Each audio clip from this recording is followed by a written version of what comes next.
సంప్రదాయాలన్నింటినీ అనుసరించి ఎన్నో లక్షల కుటుంబాలు వాళ్ళ తమ సొంత ఊళ్ళకి వెళ్ళి తప్పకుండా అందరూ బంధుమిత్రులతో చక్కటి సంక్రాంతి జరుపుకోవాలని ఆశిస్తున్నాం.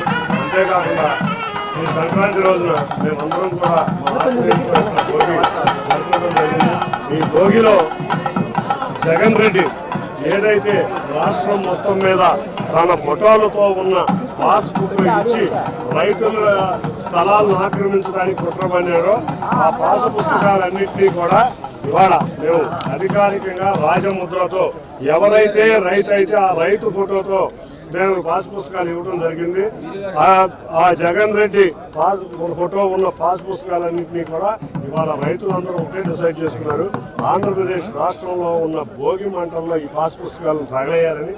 కాబట్టి వాళ్ళ మేము కూడా ఇక్కడ జగన్ రెడ్డి పాస్ పుస్తకాలు కూడా భోగి మంటల్లో కలగడం జరిగింది.